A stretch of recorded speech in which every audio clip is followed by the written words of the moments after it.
What's up, my Makokos, Raid Pros, and Bonk Bros, Defender here, and welcome back to another video. Now, today we have just seen that there has been a surprise live stream for Korea for the first update of the year for 2023, covering the topics that were discussed on Lower On over Christmas and more.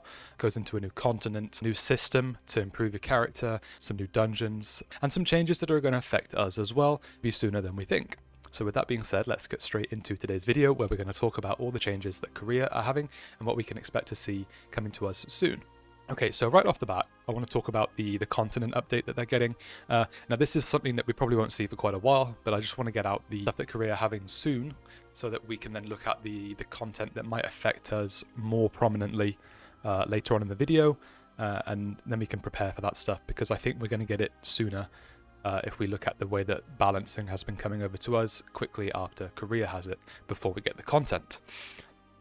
So first off, we have this new continent of Voldyke, okay, and that's just how it's translated. The continent of Voldyke, and it's talking about the land of the wise men and alchemists, okay, and alchemy is the system we're going to talk about today as well, because that is what they have described as improving your character through another means of honing or faceting, as you will. With new materials. Okay, so it's going to add a new continent with new story, new vertical content as well, but we're talking about the horizontal content here and how you're going to be able to go into this new region and go through the story there. And they've shown us some footage of what the continent looks like, the people, and we're going to be getting a dungeon with this. So I've got a cute little pet as well, but this is the region. It looks very kind of healthy and flourish and rich with energy and wildlife, and a little bit mystical as well. So really like the look of it, somewhat akin to some of Roandel if you have played through the Roandel part of the story. And I really like the architecture design they've shown off so far, but I won't go through it too much. But anyway, Tower of Sage is what we're talking about in terms of the new material and improving character system. But essentially what it is it's a new system where you're going to be adding effects or stats to your armor. Okay, so that's the gear that you have equipped on the left side of your character, not the weapon, but just the armor pieces. And you're going to be gathering these materials through raids when they come from the Voldis Abyssal Dungeon, okay? And it's actually going to be costing gold to facet this. As you can see here, it's 280 gold for each tap, if you will. And on the right here, you see the odds of getting one of these lines when you're honing. And the way it's been described, from what I can tell, that we have limited information on this, you're going to have these materials here on the top left that can help you block out certain ones on the right here to stop them being a probability. And then when you hone, it's going to be a random one of you can see the odds here, it's like 30%, 20. If you look at all these, add them together, that's 100% there. So add all these together, and these are your probabilities of landing on one of these as you're honing. And as you go through, the more you get of the one line, you unlock set bonuses of that stat or effect. So essentially, some of them are going to be very, very good. Some of them might be better in sets. Some of them might not be that good at all. And there's a lot of RNG involved in it. And so it seems like a very strong gold sink, if you will, a gold burn, which I'm not a fan of, if I'm being completely honest with you. I'm not a fan of this heavy gold investment. It's going to be one of those much later on things, similar to a bracelet or a stone, with a lot of RNG and a limited amount that you can control. But I do understand why they put it in, and if you hear me out on this, they talked about in Loan over Christmas that in Korea they have a big problem with people earning gold, but it not being spent as much. And I think they showed a graph of, if you looked at 100% of the gold earned, maybe only 60% of the gold is actually being spent, and the rest of it is just being held. So people essentially either don't have enough things to spend their gold on, or they're not comfortable spending it on the things that's in the game at the moment, and they maybe need some different areas to spend on, as opposed to the stuff that's in the game at the moment. So this, I believe, is another attempt at them finding a way for you to spend your gold. And Korea obviously has that issue, so maybe that is approaching Korea's problem directly, and we'll see how that affects us down the line. But we are well off from this content, so maybe we will have we might have a gold issue as well when it comes to just before this content, similar to how Korea does, where we have too much gold and we're not spending the gold, or maybe we don't have too much gold, but we have issues with what to put our gold into, and we're not using our gold as much as we're gaining it. So bear that in mind when we think about this new system, but it is heavily gold orientated, and it's going to cost a lot of gold, and it's going to be a lot of RNG, and it's going to be very favored against you, so it's not going to be fun. Could it be heavily pay to win? Well, the materials are tradable, I believe, and sellable on the market, so yes, it could be heavily pay to win, and I believe it's probably going to be one of the last things that people should ever do in terms of improving their character. We'll see what the bonuses are when we get more information down the line. Okay, moving on though, anyway. So let's move on to the new dungeon. So they've shown us some footage of 3 of the 4 new bosses in the Abyssal dungeon, and we haven't seen the last one, and I believe that's probably because it's either related to the continent story or related to the bigger picture story. Maybe there's spoilers in there they want to avoid. Much more detailed, fleshed out bosses than previously.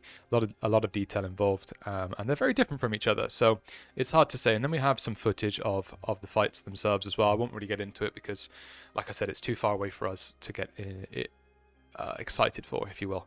So yeah, we'll see. But yeah, some cool animations there. I liked it a lot. But yeah, they didn't give too much away, holding it close to their chest. So we'll know more as Korea gets it in February. So the big one that I want to talk about is here. Now, this is going to be affecting us, I expect, a lot quicker than all the other content in this video. If this is akin to other quality of life changes and system changes, we have been quite good at keeping up with the Korean stuff. If we look at the Fion changes, we had the Fion change come to us pretty quickly. So there are a lot of things that we catch up on quicker than others in terms of kind of horizontal and quality of life, as opposed to vertical and expansion.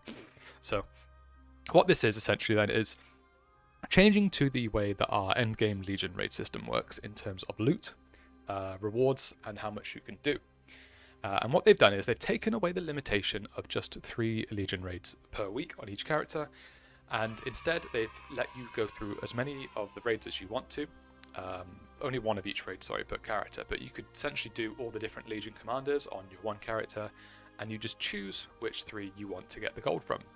Now you can still get the loot from them as well, but essentially you're only going to earn gold from 3 of them, and this option here that you see is what you would choose when you enter the instance, to say yes, I want to mark this instance as a gold instance, or no, I don't, I'm going to do a different one for gold. And it has lots of benefits and some potential drawbacks in the bigger picture, but we'll talk about that a little bit more later. What this also means is, after your 6 main characters, any 7th and on character that doesn't earn gold from instances can do those instances and get all the loot without having to pay. So the extra chests at the end, they won't have to pay gold because they're not earning gold. It's another nice change, because if you think about anyone that has multiple characters that they don't want to run because they're not earning gold, you might have a couple of alts that are 1445, 1460, but it's too much hassle just to run through a Vicus or a Volton, because, well, 1, you're fighting against people that are like 1500 to get into the groups, so you're probably not going to get in anyway, if I'm being completely honest with you. And even if you do get in, you're having to pay out of pocket for the rewards. Myself, right now, I'm leveling up a couple of different alts. I've got like a 1450 plus War Dancer and Summoner, and I'm working on a Scrapper, and they're not in my gold roster of 6, so everything I do I have to pay out of pocket for them, which is kind of a shame, because it's kind of disincentivizing me from having to play other characters I want to try without making them my gold roster, and I don't want to make them my gold roster because they wouldn't earn as much as the ones that are higher. So it's actually detrimental to swap them in, and it's detrimental to run them when they're not swapped in. So you can't really win either way. This changes that and lets you play those characters if you want to in the raids and get the loot without having to pay any gold, because you're not earning gold. And I think that's fantastic. The only downside I see to all of this, though, is because there's no limit on your Legion raids, you could do your 3 main ones, and then the other ones that you don't want to do for gold, you can bust them. And I think that's what a lot of people are going to do, unfortunately, because our community in this game over in the West has a heavy bussing community culture, and I'm not a fan of it. It's everywhere, it's controlling everything, and it stops all the people getting into the content, right? There's gatekeeping enough as it is, and then everything else that isn't gatekeeping is bussing. And so people, they can't get in because of gatekeeping, feel they have to bus, and they end up paying for going through a raid that they could do themselves, but because it's so hard to get in, they don't really have another option. And so we'll see how this affects us in the long run. But needless to say, I have a feeling busing is going to take over massively as a result of this change. We'll see. What do you guys think? Let me know in the comments down below. It's lots of upsides, right? It means you can play with your friends in other raids. You don't have to then say, sorry, I'm choosing these 3 of the top ones because I need to run it with my static, or I'd lose gold if I helped you through Vicus or Clown or something. But now it lets you say, actually, okay, well, let me do those, and then I can help you with Vicus and Clown anyway, because there's no lockout system for me to stop me running every raid if I want to. So there's definitely some benefits to it, but unfortunately I think there's going to be some people taking advantage of the new system and ultimately busing it, because that's just how it's been over here. But let's move on from that, because it's a bit of a hot topic that there's no right answer for right now. And let's talk about the next one. So we have the cube and the boss rush, and that is being changed, and we have this new system called the Ebony cube. Okay, the Ebony cube is essentially transmutation of both of those systems put into one. So we're no longer going to have cube tickets and boss rush tickets, we're now going to have Ebony cubes. And Ebony cubes are going to reward both cube and boss rush rewards involved in what you get, and there's going to be kind of bigger rewards with some more fun involved. And it's definitely going to be a better alternative, I believe. Right now it feels like a bit of a chore to do several boss rushes or cubes every week on every single character. And if you've seen my video before on cubes, I ran several hundred cubes in 1 week just to test the RNG and get rid of all my cube tickets, and it was not fun. So hopefully this is different and more exciting and challenging compared to before, and hopefully less monotonous. So as we can see here, there are several different eye level requirements for different ones, and I suspect we're going to be getting this sooner as well. I would expect to see this around the same time as Browshaza if it's a successful implementation in Korea this month, but it's too soon to say, so we'll have to see. And then lastly, they're getting a new Guardian raid over in Korea called Gargadis, and it is a large frog-like with lightning power, I believe. And if you watch the trailer in Loan, they kind of showed some game footage of him, and he kind of uses his tongue to kind of pull you in.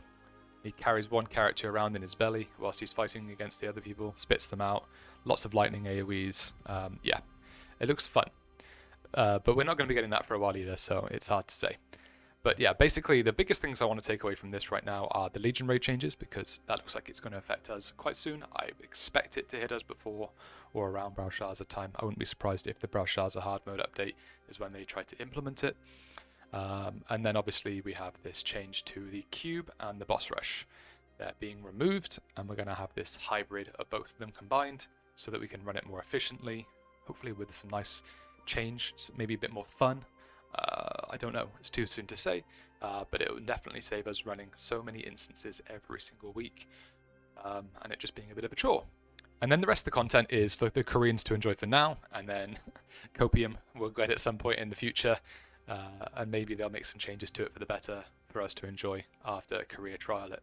But yeah, that's everything in the video, guys. The live stream down below for you to watch. There are no subtitles though, unfortunately, and I'll link the resources of the patch notes and stuff as well in the description below. And you guys can have a read for yourselves, have a browse, and take away what you want from it. But yeah, that's everything for the video today. I hope you guys have a wonderful day and you're looking forward to this content. Let me know in the comments down below what you're excited for the most from this, and if you noticed something that I didn't in this trailer and haven't picked it up. I'm sure there's some resources online that have some extra bits that I might have missed, because I don't understand, unfortunately, what a lot of the content is being described. So yeah, let me know. Anyway, I'll see you in the next video, and I hope you have a great day. Take care.